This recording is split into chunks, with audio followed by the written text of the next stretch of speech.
Assalamualaikum warahmatullahi wabarakatuh. Wilujeng Patepang deui dina raga resep diajar basa Sunda. Ayeuna urang lebet kana pangajaran babasan jeung paribasa. Nu kumaha babasan jeung paribasa teh? Yeuh urang tinggal sasarengan. Da ieu tangatan contoh kalimah di handap ieu. Manehna digawe dugulu pet nyawa pikeun nyumponan kabutuhan hirup kulawargana ku jalan ngabeca. Jadi mun dina basa Indonesia mah dia bekerja setengah mati untuk mencukupi kebutuhan hidup keluarganya dengan jalan menarik beca. Eta aya nu di kandelan nyaeta dugulu pet nyawa. Dina kecap dugulu pet nyawa teh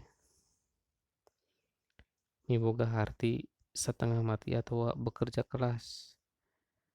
Eta kecap runtuyan kecapna teh geus baku teu bisa dikurangan atawa dileuwihan.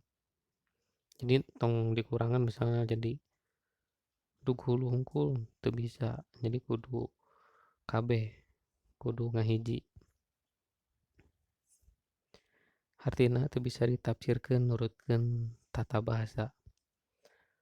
Wangun kecap anu runtuyan kecapna anu baku jeung hartina teu bisa dihartikeun nurutkeun tata bahasa disebut pakeman basa atawa idiom. Wangun basa anu kaasup kana idiom atawa pakeman basa dina basa Sunda disebut babasan jeung paribasa.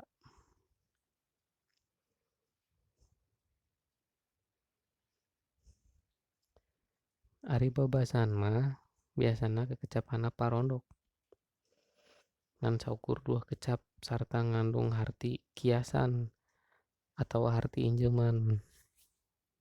Jadi muga harti deui.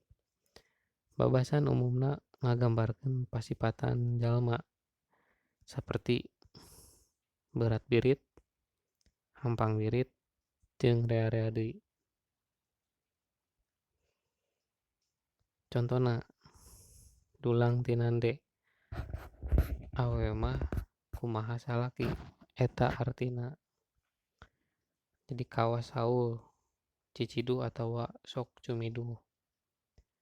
Dibeuweung diutahkeun dipikir bulak-balik sangkan keuna anu dimaksud. Kolot sapeuting lain kolot ukur sakali peuting tapi kolot eueuh kanyaho kitu. Jadi boga harti injeman, boga harti nu sejen. Ngadu angklung pareare omong anu taya gunana lain maksudna angklungna diadu-adukeun.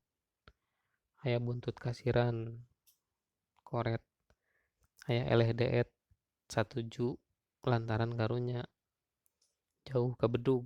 Artina paripola atawa sifatna kampungan teu basa teu carita eueuh kabar bejana.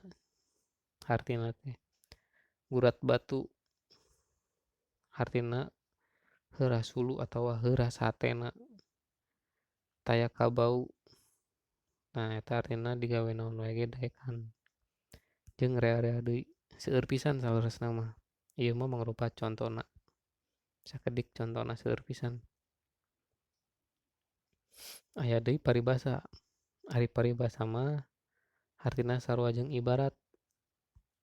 Upama biasana baku dadaku jeung saterusna. Paribasa mah kakecapanna leuwih panjang. Jadi lamun ngabedakeunna gampang. Ari babasan mah leuwih pondok, ari paribasa mah leuwih panjang tibatan babasan. Jeung paribasa mah biasana miboga harti anu leuwih jero. Aya paribasa anu eusina mangrupa piwuruk atawa aya oge paribasa anu eusina pikeun picontoeun atawa pieunteungeun. Contona ceuk paribasa najan dahar karo uyah oge ari ngariung jeung anak rawi mah ngeunah wae.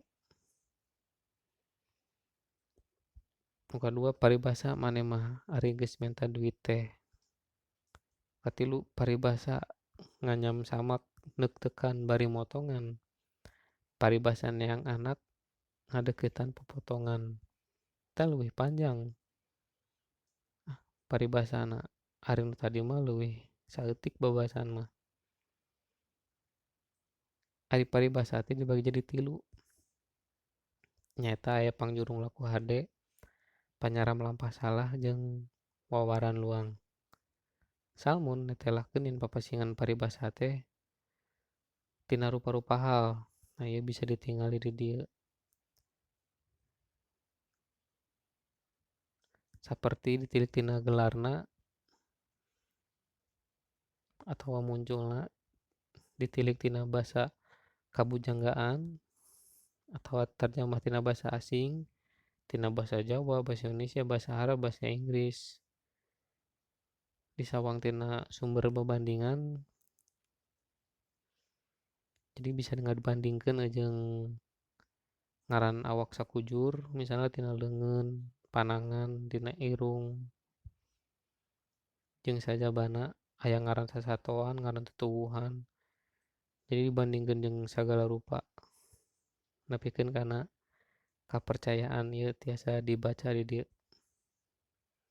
Jadi boh paribasa sarua pakeman basa anu umumna dipake ku sararea pikeun nyinggetkeun carita anu panjang maksudna. Jadi supaya leuwih singkat, anu panjang maksudna da disingkatkeun, disusun mangrupa kalimah anu geus matok. Jadi disusun jadi jadikeun kalimat anu teu bisa dirobah deui, geus matok. Sarta ngandung pituah atawa piluangeun, boga maksud pituduh. Susunanana ditetepkeun ku karuhun Sunda. Jadi geus aya ti baheulana ti zaman karuhun, ti zaman kokolot Sunda baheula, eta teh teu meunang dirobah.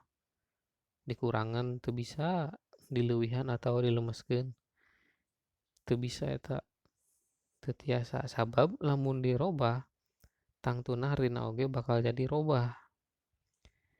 Bedana bebasan jeung paribasa mah nyaeta bebasan mah ngawangun hiji kecap kantetan, ari paribasa mah mangrupa kalimah.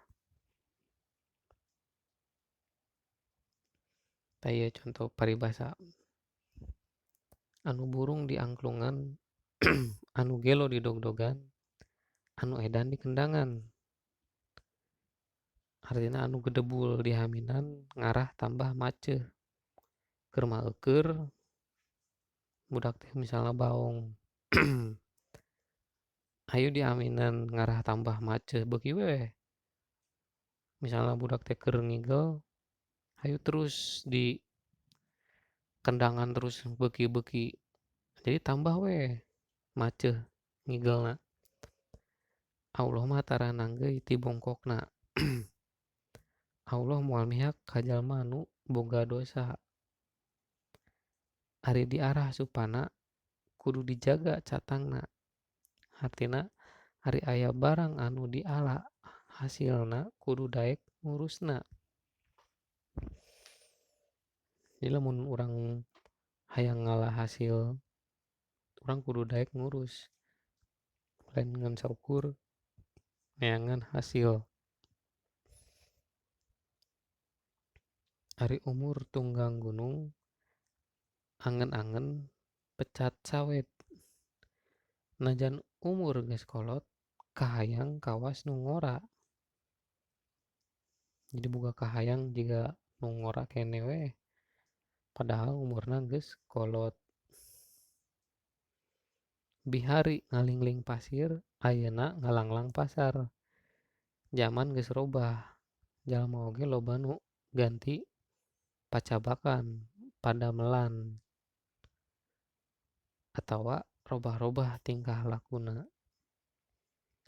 Carincing pageuh kancing, saringset pageuh ikeut.